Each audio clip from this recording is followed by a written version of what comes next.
پاکستانی فیصلہ سازوں کی جانب سے بلوچ اور سندھی کانفرنس ریاستی عناصر کے ساتھ ڈنڈے سے نمٹنے اور تحریک طالبان پاکستان جیسے غیر ریاستی عناصر سے مذاکرات کرنے کی دوغلی پالیسی ملکی سالمیت کے لیے خطرے کا باعث بن سکتی ہے۔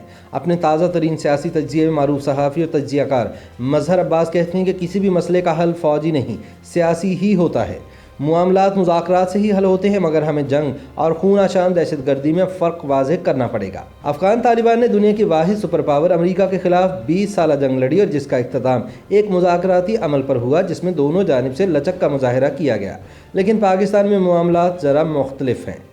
مظہر عباس کہتے ہیں کہ پاکستان پچھلے 20 سال سے دہشت گردی کا شکار رہا ہے، جس میں فوجی اور سیاسی قیادت کے علاوہ ہزاروں کی تعداد میں عام شہری نشانہ بنے۔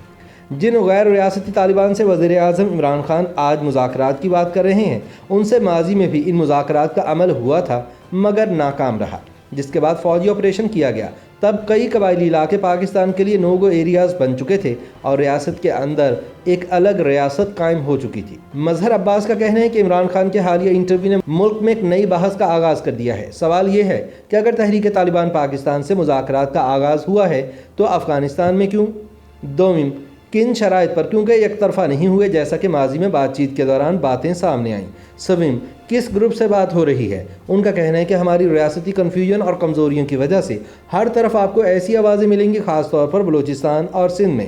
لہٰذا بہتر ہوتا کہ وزیر اعظم یا ان کی حکومت اس حوالے سے واضح پالیسی بیان دیتی، پارلیمنٹ میں بحث ہوتی تاکہ مذاکراتی عمل کے خد و خال پتہ چلتے۔ سن 2014 کے واقعات کے بعد جو نیشنل ایکشن پلان بنایا گیا تھا اور پورے ملک میں ایپیکس کمیٹیاں بنائی گئی تھیں، ان کا بھی یہی مقصد تھا۔ اگر بات سب سے خفیہ رکھی جائے اور اچانک ایک دن وزیر اعظم غیر ملکی ٹی وی پر انکشاف کریں تو سوالات تو اٹھیں گے۔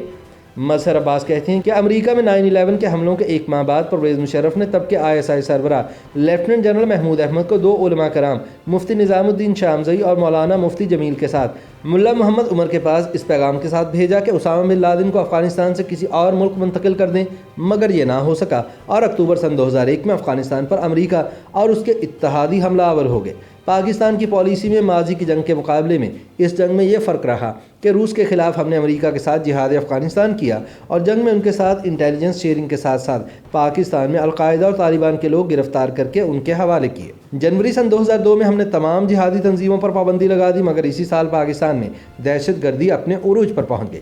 خود مشرف پر 2 بار حملے کی کوشش ہوئی۔ سابق وزیر اعظم شوکت عزیز خودکش دھماکے میں بال بچے اور سن 2007 میں بے نظیر بھٹو شہید کر دی گئیں۔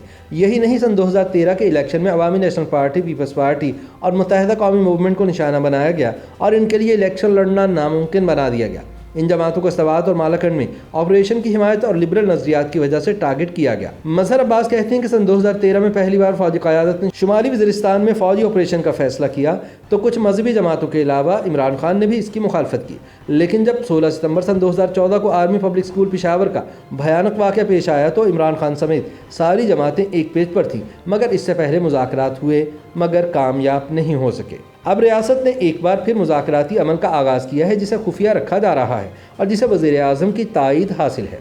ظاہر ہے اس میں کوئی سیاسی لوگ شامل نہیں۔ مظہر عباس کا کہنا ہے کہ ان مذاکرات کے نتائج کا انتظار ہے، مگر اہم ترین سوال یہ ہے کہ عام معافی کی آفر صرف تحریک طالبان پاکستان کے لیے کیوں ہے؟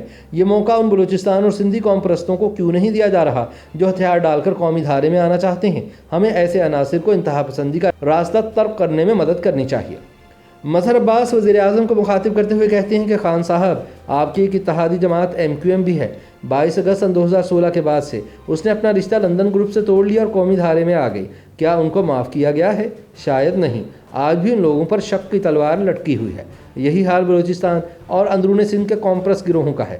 خدارہ گڈ اور بیڈ دہشت گرد کی اصطلاح سے باہر نکلے، یا تو ریاست سب کے لیے مشروط عام معافی کا اعلان کرے یا پھر اپنی رٹ قائم کرے تاکہ یہ تاثر نہ ملے کہ غیر ریاستی عناصر ریاست سے زیادہ طاقتور ہیں۔ YouTube پر گوگلی نیوز دیکھنے کے لیے youtube.com کی سرچ بار میں گوگلی نیوز TV ٹائپ کریں۔ گوگلی نیوز کے پیج پر سرخ رنگ کے سبسکرپشن والے بٹن پر کلک کرنا نہ بھولیے۔ YouTube پیج پر اپلوڈ ہونے والی ویڈیوز سے باخبر رہنے کے لیے بیل آئیکن پر کلک کیجیے۔ آپ کو ہر نئی ویڈیو کے بارے میں نوٹیفیکیشن موصول ہو جائے گا۔